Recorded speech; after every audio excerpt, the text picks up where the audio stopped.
Mr. Frei, thank you for meeting me here. We just had an interview with Mladen Franko before before you, and you are one of his oldest standing friends, Mr. Gerhart Frei, and you have been working with Sonoton together for a long time. You cannot imagine 50 years in one run. 50 years in one run. Yeah, I've just been honored, and I'm very thankful for that, you know.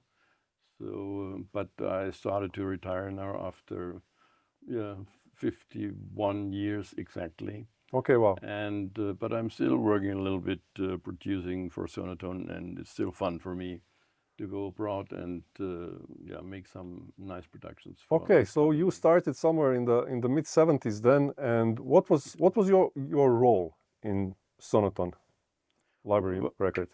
No, I mean I started in the early 70s, and I started to work at not for Sonoton. I've been employed. I was employed those days in '73 for Trixi Tonstudios. Mm-hmm.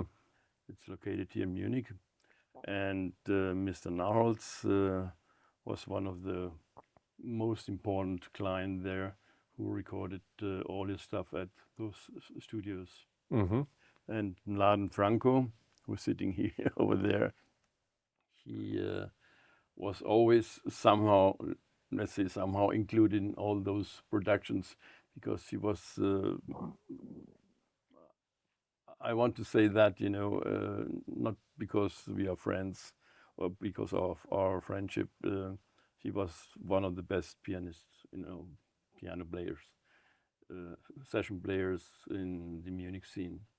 So whenever there have been any kind of recordings at that specific studio, Trixi Tonstudios, so Mladen somehow, as a piano player or in general keyboard player, later than synthesizers, so he was somehow integrated, in this stuff. So you have profiled yourself as a recording engineer. Yeah. Then did you study anywhere specifically for that, or? Yeah, sure. I made 2 years study before, and the rest was learning by doing. Okay. That's the most important thing in this business, you know, learning by doing, because all those things, they daily happen and unexpectedly occur, and this cannot be studied, you know. You need to learn how to handle it and set up all the hardware and everything. Set up, yeah, sure. You learn how to set up an orchestra or a small orchestra or whatever, or how to record a flute or a trumpet, you know. But Okay.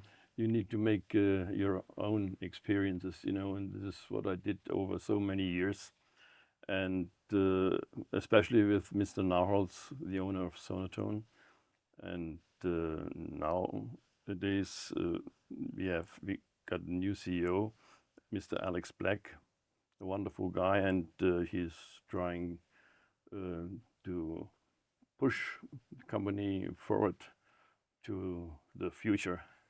Let's say like this. And I am happy with both of them, but I learned a lot, sure, with Mr. Narholz those days in the 70s and especially in the 80s. Okay. What about that? I asked Mladen a bit, how did this library music how did this library music business function? So you would have composers like Mladen recording a lot of different like abstract themes intended for different types of productions. Like one of the most expensive records from Sonoton is actually Underwater Volume 2, where we have all these different like underwater themes recorded, where you can imagine them being used for some underwater recordings, video documentaries or movies. And on the back of each cover we have explanations like this is a moody track for underwater shots and things like that. Happy, sad, aggressive themes, things like that. The usual things, yeah. So did Sonoton have like a sort of filing system where people from different TV companies or radio companies, how would they find a specific theme? Well, just listen to the track and then something comes How into would, your but, mind, you know. but if you have like 100 different LPs or more, or who knows how many songs, how do you approach a certain LP? How do you find a specific theme? You know, I want a sad theme. I come to Sonoton and I want a sad theme. How do you find the sad Well, theme? nowadays it's easy. You just go to our website and you ask But about back then, in the early years, yeah, well, it was not that kind of easy, but we have people, they could let you know where to find that track. Okay. You know, and for what purpose it would make sense to use it for. okay, You know. and these records were pressed but kept here at Sonoton? It was pressed not here in Diepholz, it's the north of Germany. Okay.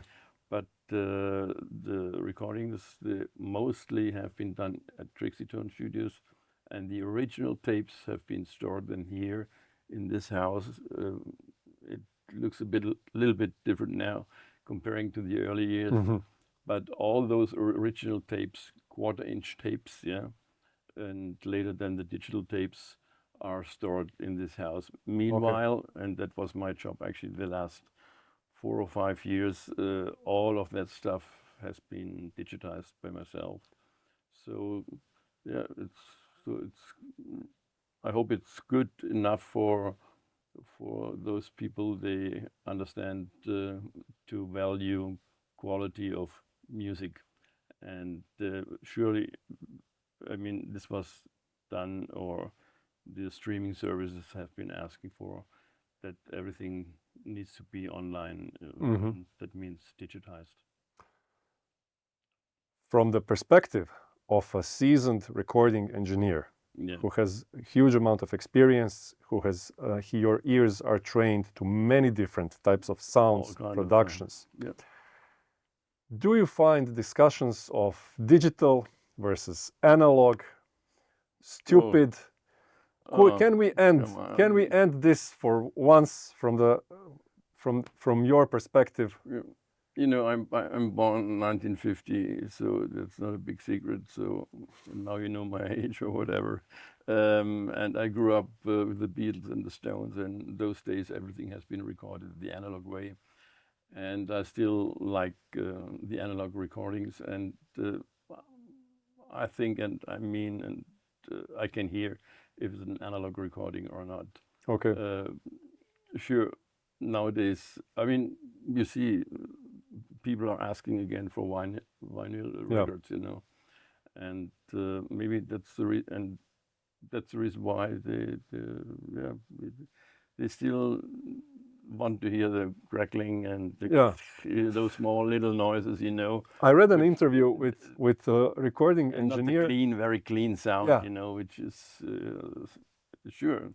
It's nowadays sound, but I still like to listen to. I read an interview. I think for a recording engineer, I'm not sure, for a big. I'll just say for a big rock band from the 70s. Yeah. And he said that after he heard the music, he spent so much time mixing and mastering from on vinyl that he wanted to cry how bad it was. Really? Yeah. Because I guess what he mixed on tape doesn't come as clear and as beautiful as what he has on vinyl. Does it make sense what he said? Did you have any time? Did you ever get a feeling like that? You know, in the early days, or including the 70s and 80s, there was no mastering at all. You know, we just I tell you how it worked. You know, especially in our studio. On one day we recorded 10 or 12 titles, just playbacks. Playbacks means just the rhythm sections. On the second day we made some overdubs, maybe strings, brass, or woodwinds, you know. And the third day we mixed 10 or 12 titles on quarter-inch tape, and that's it. No more mastering, straight to the television station. Okay. And it was published then.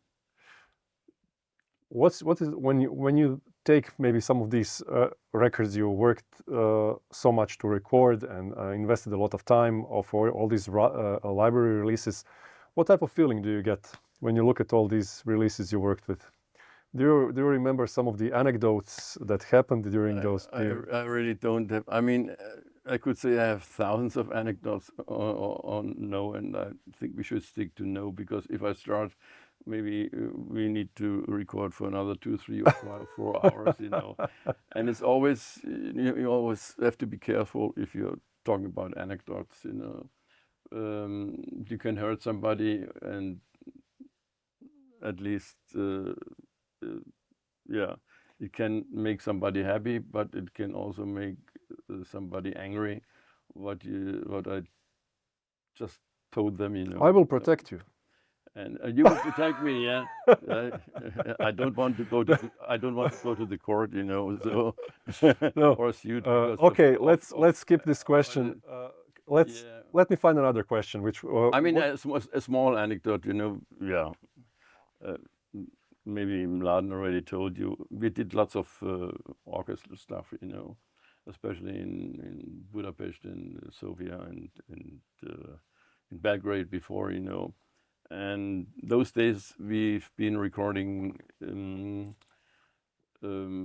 straight to stereo, yeah. No more mixing stuff, no more big machines. Sometimes later then, yes. But in the very beginning, it was all recorded direct to digital. And those days we've been using Betamax, I think, yeah, Betamax digital tapes, you know. And we will never forget, we've been bringing out, especially Mladen was involved, it was his big oeuvre, recording in Belgrade. And at a certain part, you know, in the middle of the piece, while recording, they stopped playing, and we all looked at each other and said, what happened? What's wrong? Something needed to go to the restroom or whatever, you know. No, and then we saw the whole woodwind section, we saw standing up and going out. And well, and then later, our contractor in Belgrade told us, well, they were no more willing to play that stuff because it's too difficult for them, you know, what he wrote, what Mladen wrote. And they just left. And our contractor has been forced, you know, to look for a new woodwind session, you know. That's a small anecdote. You know, such kind of things can happen, you know, but normally not, sure. It's pretty good worked out. And, is there a production you are specifically like proud of, what you have contributed to? Oh my gosh. That's it's I don't want to exaggerate or whatever. These were thousands of records, you know, and thousands of recordings, and actually I like them all. If you believe me or not, I'm in love with music, and I was in love with my job. I'm still in love with this job.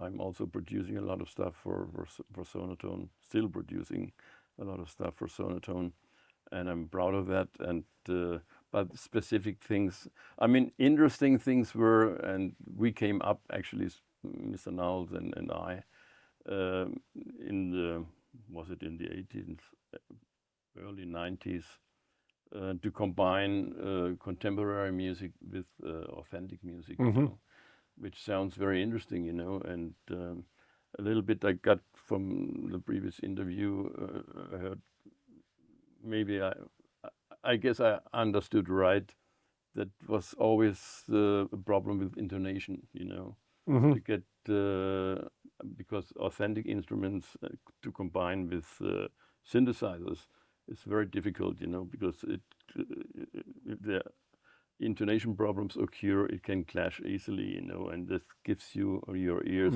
a terrible feeling, you know.